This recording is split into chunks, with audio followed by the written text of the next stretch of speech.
قرآن یہ بتاتا ہے کہ تم سے پہلے کئی قومیں گزر گئیں اسی دھرتی پر، اسی سرزمین پر، جن کے نام و نشان مٹ گئے اور اب ان کا کوئی نام لیوا نہیں، ان کی نسلیں ختم ہو گئیں اور کوئی ایک بھی آج ان کی نسل سے موجود نہیں۔ قوم ہود تھی، قوم عاد، قوم سمود، قوم مدین، یہ سب قومیں تھیں جو یہ پورے اس خطے میں، مڈل ایسٹ کے علاقے میں، مشرق وسطیٰ میں یہ پائی جاتی تھیں، مختلف آبادیاں تھیں یہاں، عراق، سعودی عرب، یمن، شام، لبنان، وہ بھی غالباً اسی میں آئے گا، اور آگے تک پھر مصر، اور پھر آج مصر والوں کا بھی ذکر ہوا۔ مصر بھی ایک بڑی قدیم تہذیب، یوسف علیہ السلام وہیں تشریف رکھتے تھے۔ تو یہ قومیں سب کیوں مٹ گئی، ان کے نام و نشان کیوں مٹا دیے گئے، وہی تو قرآن بتانا چاہتا ہے، اور ہمیں بار بار یہ بات اس لیے سنائی گئی اور بتائی گئی ہے کہ دیکھو تم ویسے اعمال کرنے مت لگ جانا جو ان قوموں نے اختیار کیے، تو تم بھی کہیں ایسا نہ ہو کہ تمہارا نام بھی نہ رہے داستانوں میں۔ تو اس لیے ان اعمال سے تم اپنے آپ کو دور رکھو، اپنے بچوں کو، اپنی نسلوں کو ان چیزوں سے دور رکھو، ایسی نافرمانیوں میں نہ پڑنا۔ ان قوموں نے اپنے نبیوں کا مذاق اڑایا، ان کی تعلیمات کو ٹھکرا دیا، وہ ان کو سمجھاتے تھے پیار سے، محبت سے۔ کل ہم نے ذکر کیا تھا کس طرح نوح علیہ السلام اپنے بیٹے کو بلا رہے تھے، کتنے پیار سے اسے دعوت دے رہے تھے کہ بیٹا آ جا، ورنہ تو بھی آج ان کے ساتھ ہلاک ہو جائے گا۔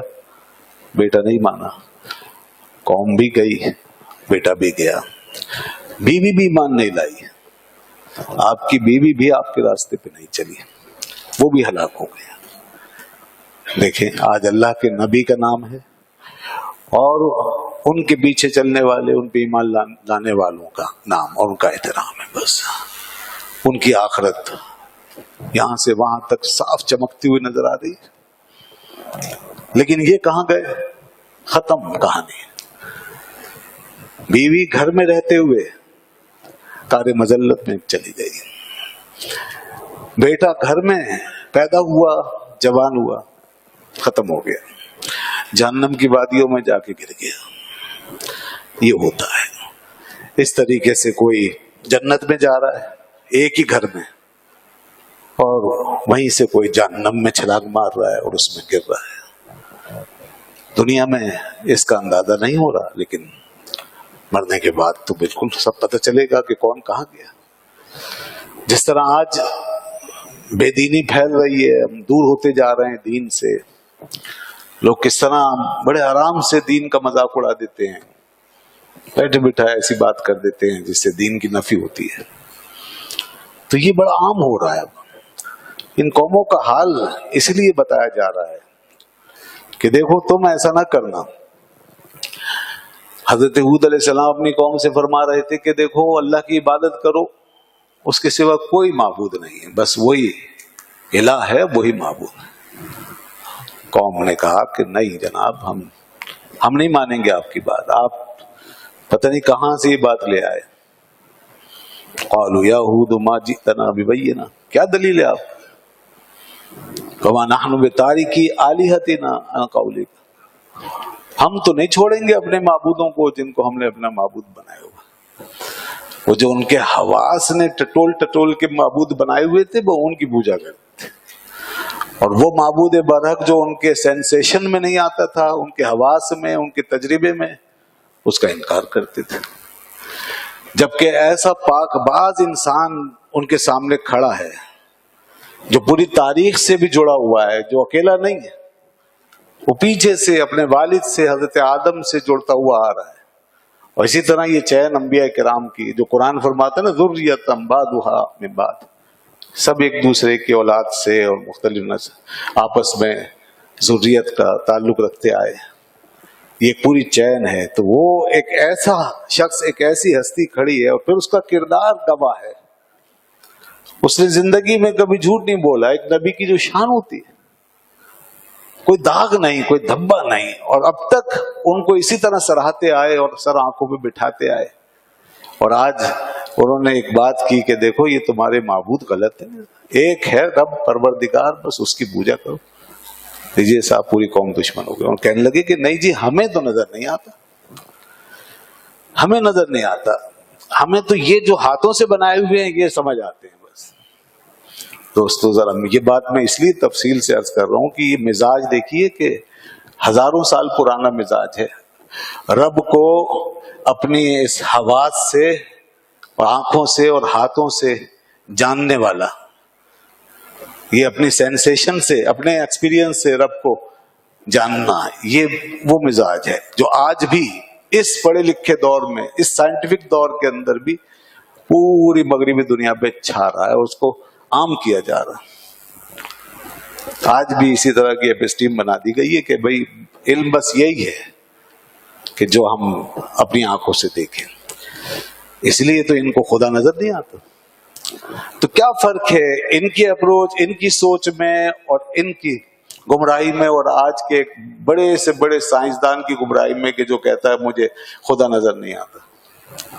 معلوم ہے نا اسٹیفن ہاکنگ نے جو بات کی. تو یہ وہی کافروں کا سب کا حال ایک ہی جیسا رہا ہے ہمیشہ. وجہ وہی ہے کہ انہوں نے ہمیشہ اس حقیقت کو، اس سب سے بڑی حقیقت کو اپنے معیار پر جاننے کی کوشش کی. اپنے معیار.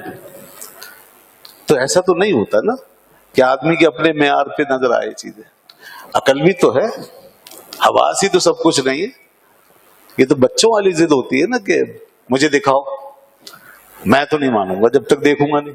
بچے اس طرح سوچتے.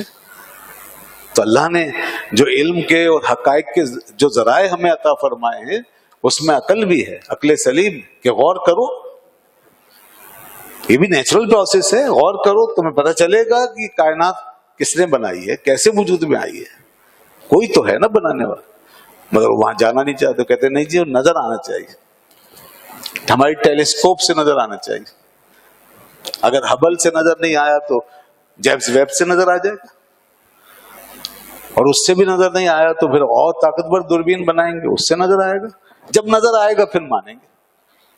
ابھی تو جو نظر آ رہا ہے وہ یہ ہے. تو وہ اس طرح تو نظر نہیں آئے گا. یہ بچوں کا کھیل تو نہیں ہے. اور پھر ہمارے پاس تو ایک اور بھی ذریعہ علم ہے. ہم تو بہت آگے ہیں، اللہ کا شکر ہے. ہم تو کہتے ہیں کہ اگر آپ کی عقل کی سمجھ میں بھی نہ آئے اور ساری عقلیں بھی فیل ہو جائیں تو ہمارے لیے اللہ کی وحی کافی ہے. ایک خبر جس کو کہتے ہیں نا، خبر آئی ہے ہمارے پاس تو آسمانوں سے خبر آ گئی بس. اور جس نے دنیا بنائی ہے اس نے خود بتا دیا. اور جو لے کر آیا خبر وہ ایسی ذات ہے کہ اس کے بارے میں شک کا گمان بھی نہیں کیا جا سکتا. اس لیے اس نے اپنے آپ کو 40 سال تک منوایا کہ دیکھو میں صادق بھی ہوں، امین بھی ہوں. اور جب بچے نے یہ بات مان لی اور اس کا اقرار کر لیا تو پھر فرمایا، اسی بنیاد پہ فرمایا فقط لبثت فیکم عمرا من قبلی افلا تعقلون. میری زندگی تمہارے اندر گزر گئی تو کیا تم سمجھتے نہیں کہ میں اب بھی جھوٹ بولوں گا؟ جس نے کبھی جھوٹ نہیں بولا وہ اب کیا جھوٹ بولے گا؟ لہذا یہ بنیاد ہے ہمارے پاس، یہ وہ خبر ہے، سچی خبر. تو بھائی اگر حواس پہ ہی دنیا کھڑی رہے گی تو پھر بات کیسے بنے گی؟ پھر وہی قوم ہود والا معیار ہے آپ کا، قوم عاد والا معیار ہے. وہ بھی یہی کہتے تھے. یہاں تک کہ بنی اسرائیل حضرت موسیٰ علیہ السلام سے کہہ رہے تھے کہ لن نؤمن لک حتی نری اللہ جہرۃ، ہم تو نہیں مان لائیں گے جب تک کھلی آنکھ سے اللہ کو نہیں دیکھ لیں گے. وہی بات ہے، کھلی آنکھ سے دکھاؤ.